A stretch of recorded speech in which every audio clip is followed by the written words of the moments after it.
ఈ రోజు తెలుగు సినీ పరిశ్రమ నుంచి ఒక ఎంతో విషాదకరమైన వార్త వెలుగులోకి వచ్చింది.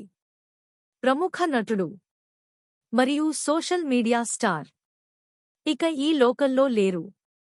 కేవలం 31 ఏళ్ల వయసులోనే భరత్ కాంత్ ఒక భయంకరమైన రోడ్డు ప్రమాదానికి గురయ్యారు. ఈ ప్రమాదం హైదరాబాద్ ఔటర్ రింగ్ రోడ్పై జరిగింది. అక్కడ ఆయన కారు వేగంగా వెళ్తున్న ట్రక్కును ఢీకొట్టింది. రిపోర్టుల ప్రకారం ఈ ప్రమాదం అంత తీవ్రంగా ఉండటంతో కారు పూర్తిగా ధ్వంసమైంది మరియు సంఘటనా స్థలంలోనే భరత్ కాంత్ ప్రాణాలు కోల్పోయారు. ఈ దుర్ఘటనలో సినిమాటోగ్రాఫర్ జి సాయి త్రిలోక్ కూడా మరణించారు. భరత్ కాంత్ తన చిన్నదైన అద్భుతమైన కెరీర్లో తెలుగు సినిమాలు మరియు వెబ్ సిరీస్ల ద్వారా ప్రత్యేక గుర్తింపు తెచ్చుకున్నారు.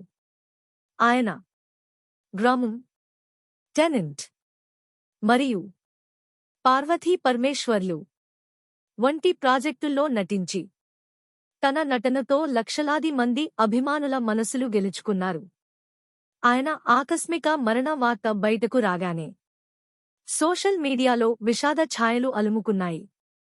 అభిమానులు, స్నేహితులు మరియు సినీ ప్రముఖులు ఇంత ప్రతిభావంతమైన యువ నటుడు ఇక మన మధ్య లేడనే విషయాన్ని నమ్మలేకపోతున్నారు. నటి కూడా భావోద్వేగభరితమైన సందేశాన్ని పంచుకుంటూ భరత్ కాంత్ను తన బెస్ట్ ఫ్రెండ్ అని పేర్కొన్నారు. ఆమె ఇలా రాశారు: నా మనిషి ఇప్పుడు శివయ్య దగ్గర ఉన్నాడు. భరత్ కాంత్ మరణం వారి కుటుంబ సభ్యులకు, స్నేహితులకు మరియు అభిమానులకు తీరని లోటుగా మిగిలిపోయింది. దేవుడు వారి ఆత్మకు శాంతి చేకూర్చాలి మరియు వారి కుటుంబ సభ్యులకు ధైర్యం ఇవ్వాలి.